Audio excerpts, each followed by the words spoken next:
Alright, everything's set to go. Let's do this.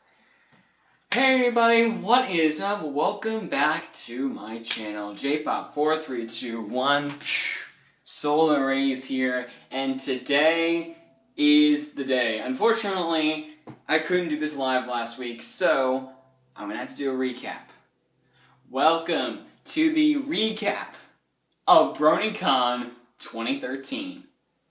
First off, I do want to apologize that my claim of showing you guys firsthand what the convention was, unfortunately, my iPod went all crazy and I didn't know how to reset the thing, so unfortunately, I have nothing really live. I can't show you, I can't go back in time, grab this, and just show you, hey, I met this guy, I met her, I met everybody, really.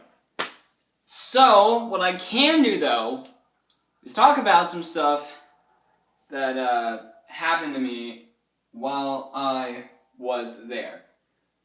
First off, I'm going to try to get as much swag as I can up here. Yeah. Can't get this. Alright, so, what I'm going to do, though, is I'm going to recap the 3-day journey from here to Baltimore, through Baltimore and the con, up to the point of dispersing, in a sense. So, without further ado, BronyCon 2013, the review, day 1. Alright, so first off, here's what happened. At about 2:30 in the morning on a Friday, last week actually, my iPod basically crashed. It basically crashed. And I thought, oh crap, I can't record it now. Damn it. I can't open up my iPod now, and I can't record, and I can't do it anymore. I think that's all the swag that I have so far. And when that day rolled around, I'm like, crap, I can't tell these guys that I'm not doing it. So, unfortunately, that was the bad part of the con experience.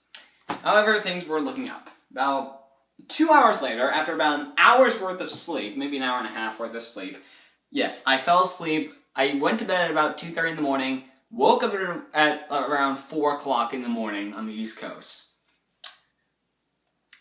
I got breakfast, I waited for a half hour, and then myself and my sister went with my father and my father's friend, Melissa, and her daughter, Ashley, and we took almost a 7-hour journey from here to Baltimore. Now, we left at about 5, so, or a little past 4:30, and we were looking at a 1 o'clock arrive time.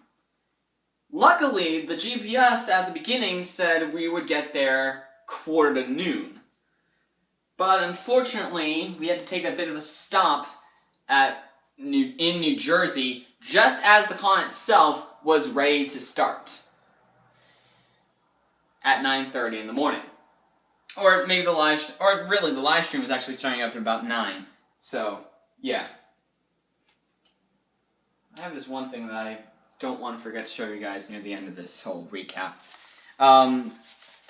So, we got there at about 12:30, and the convention had already been in full swing for 3 hours. That's when we got to Baltimore. We had to wait about a few more hours, maybe like a half hour, until we actually got to the con itself, because we had to get to our hotel, the Spring Hill Suites, owned by Marriott, in Baltimore at the Inner Harbor, if you guys want to check that out. I honestly had to say, first off, the service there, spectacular. I love that hotel. I've never been to the Spring Hill Suites, and I've never been to Baltimore. But I think these guys at the Spring Hill Suite in Baltimore, Inner Harbor, definitely made me feel welcome.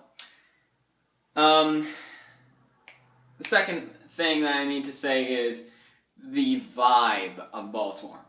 Being at Inner Harbor, we were near, literally, the convention was literally across the street from Baltimore, from Orioles Park and Camden Yards, which in itself was a few blocks down the road from M&T Bank Field. So being just blocks away from two of the biggest sports franchises in Baltimore, being the Orioles and Super Bowl champion Ravens, it's spectacular to be that close. That's like having a convention next to Gillette Stadium and Fenway Park. It's the best thing that a New England fan could ever dream of. Now, if Baltimore had a basketball and or hockey team, then I'd say that's like having Fenway Park and the TD Garden next to each other. That's what I'm saying. But unfortunately, they don't have that, so I can't say that. So at about 1 in the afternoon, we said, all right, let's go to the Hilton and get our badges registered. So we got there at about maybe quarter past 1, maybe to the hotel itself. By 1:15, what happened was we were in the hotel room. Well, the hotel. We already got our luggage taken care of at the hotel. We got lunch, and we've made our way to the Hilton at this point. I go into the main room with everyone else in my party, and by this point, we've already seen bronies. Literally, the first guy that I knew was a brony was the guy who was wearing the Pinkie Pie Portal shirt, as I call it. The two-sided one, of course. The Pinkie's head out here, Pinkie's tail going out there. I'm just like, yeah, this is big. Literally, 7 hours, no sleep, and I am just the happiest person in the world. Right then and there.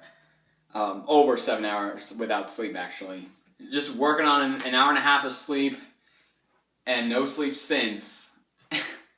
Just being up since 4:30 in the morning, and I am stoked to be here in Baltimore.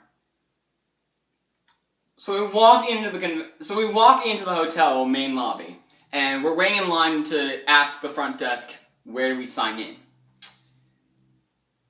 While I'm in line, I'm looking at everyone that's wearing cosplay. I got to see a Shining Armor cosplay, I got to see a few Fluttershy's, and I look to like where everyone's sitting down and basically taking a break from literally like the first 3.5 hours of the con. And sitting down, I see a dude in a pink suit and a pink pair of pants, pink suit, and a beanie hat. I don't know if that's a beanie or a helicopter hat. And I see the plush that goes along with the dude's name, and the dude's wearing a Canadian flag. And if you don't know who that is, I'm surprised that you haven't seen Stay Brony, my friends. But I looked at that and I'm like, Screwball? Yes, that was Screwball. I looked and I'm like, oh my god, Screwball! So literally the first guy that I knew who it was, like, I didn't say, oh, hey, what's your name, yada, yada, yada. Or at least I wanted to say that. This is the first guy that I was like, hey, I know you. The first dude that was like that was freaking Screwball, of all people. So, I'm just like, oh my god, Screwball's here. So, that didn't register in the back of my mind. That must mean Dusty Cat's here, but whatever. So we get the word that, oh, registrations are going upstairs on the second floor, and we're like, oh, okay. So, we go upstairs, we get in line for pre-reg, and we're walking, we got music in the background. If my new Twitter buddy, DJ Midley, got on there, I don't know if I saw you or not, because I don't know what your face looks like, I'm sorry. But if you were there in the pre-reg line and I missed you, I'm sorry, but hey, once again, I unfortunately didn't see you. Or you didn't stop me, I don't know. But, when I was in line, suddenly I look and I'm like, hey, it's Dusty Cat! And literally, I just saw Dusty Cat in the corner of my eye. He walks by and I yell, yeah, Dusty Cat! And everyone just goes, ah! And I'm like, I started that. I started that. So, I get to the line, and I get this, my first basic piece of swag, as we get to the 10-minute mark or so. The badge here. This was my 3-day pass to BronyCon. Alright, so as you can see, it's got the mascots, blank canvas, hoofbeats, and main event on the cover. And it says BronyCon 3-day, August 2nd through the 4th, 2013, Baltimore, Maryland, and my name written over it. Written on it, actually. And then that's when we got the official BronyCon swag bag. The official BronyCon swag bag. And that had a few stuff, including the official 2013 BronyCon guidebook. And there's the cover page here. And here's the back. And then we have some awesome art going in there. It basically shows off everything here. First it shows off who's there. We got GM Barrow, Heather Breckel, Katie Cook, Michelle Krieber. What else? We got Brenda Critchlow, M.A. Larson, Nicole Oliver, Maddie Peters, Andy Price, Amy King Rogers, Lee Tokar, Kathy Westlock. And those are the 12 people that were actually there. You got rules and costumes, hours and autograph stuff. The charity auction that they got going on, that was actually for Cure Search for Children's Cancer. So, nice job for Brony Good Seas of Kindness 3 project. Nice job, guys, on that. And hopefully you guys got a lot of money. 80%. Wow. 80% of the money is going to that charity, so nice job. You got the mascots with the Baltimore Oriole mascot, because we were across the street from them. We got this awesome photo of Hoofbeats and Mike the Microphone, Living Tombstone, to talk about BronyPalooza. 2 nights, 12 hours, 34 performers. I would literally list off everyone, so here we go. They got Michelle Krieber, DB Pony, Brony Mike, Danny Brony, the Red Wind Colts, Cyril the Wolf, Hey Lost Fast, Laser Pump 3, Rainbow and Rooted, Assertive Fluttershy, Art Attack, IB a Brony Rapper, Fenning, Omnipony, Speedcore Dave, Michael A, The Living Tombstone, S'mores, Pokemon Kenobi, Tarby, Replacer, Feather, Meta Joker, Jeff Burgess, Philly Poo, Exploding Heart Technique, or EHT for short, Botchfire, Fuzox, Flater, I don't know. Chain Algorithm, Mike the Microphone, Mike the Microphone. Silda Hound, Yuri Brony, and Alex S. Then they had this little thing for the books. The map of the convention floor. This is that right there is the map for the dealer's hall.